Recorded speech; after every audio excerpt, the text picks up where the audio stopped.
Hi ಮಕ್ಕಳೇ, ಎಲ್ಲರಿಗೂ welcome to Cherry T V. ಇವತ್ತಿನ ಕತೆ ದ ಥರ್ಸ್ಟಿ ಕ್ರೌ ಅಂದರೆ ಬಾಯಾರಿದ ಕಾಗೆ. ಬನ್ನಿ ಕೇಳೋಣ.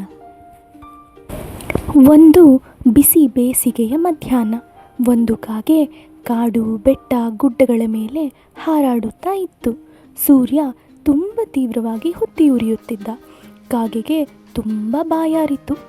ಕಾ ಕಾ ನೀರು ಎಲ್ಲಿದೆ, ನನಗೆ ತುಂಬ ದಾಹ ಎಂದು ಹುಡುಕುತ್ತಾ ಹೊರಟಿತು. ಎಲ್ಲಿಯೂ ಒಂದು ಹನಿಯೂ ನೀರು ಸಿಗಲಿಲ್ಲ.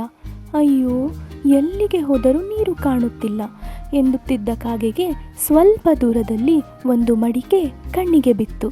ಕಾಗೆ ತುಂಬ ಸಂತೋಷದಿಂದ ಕೆಳಗೆ ಹಾರಿತು. ಮಡಿಕೆಯೊಳಗೆ ನೀರು ಇರಬಹುದು ಎಂದು ಮಡಿಕೆಯೊಳಗೆ ಇಣುಕಿ ನೋಡಿತು. ನೀರು ಇತ್ತು, ಆದರೆ ತುಂಬ ಕೆಳಗೆ.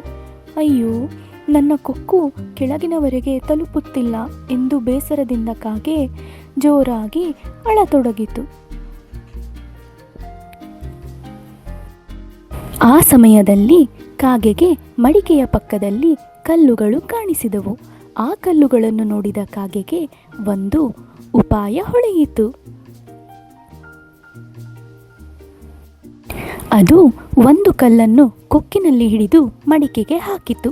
ಹಾಗೆ ಮತ್ತೊಂದು ಕಲ್ಲು, ಇನ್ನೊಂದು ಕಲ್ಲನ್ನು ಹಾಕತೊಡಗಿತು. ನಿಧಾನವಾಗಿ ನೀರು ಮೇಲಕ್ಕೆ ಬರಲಾರಂಭಿಸಿತು. ನೀರು ಮೇಲಕ್ಕೆ ಬಂದು ಕಾಗೆಯ ಕೊಕ್ಕಿಗೆ ತಲುಪಿತು. ಕಾಗೆ ಸಂತೋಷದಿಂದ ನೀರನ್ನು ಕುಡಿಯಿತು. ಕಾ ಕಾ ಕೊನೆಗೂ ನೀರು ಸಿಕ್ಕಿತು ಎಂದು ಖುಷಿ ಖುಷಿಯಿಂದ ಕಾಗೆ ಹಾರಿಹೋಯಿತು. ಈ ಕಥೆಯ ನೀತಿ: ಸಮಾಧಾನವಾಗಿ ಬುದ್ಧಿಯಿಂದ ಯೋಚಿಸಿದರೆ ಯಾವುದೇ ಸಮಸ್ಯೆಗಾದರೂ ಪರಿಹಾರ ಹುಡುಕಬಹುದು.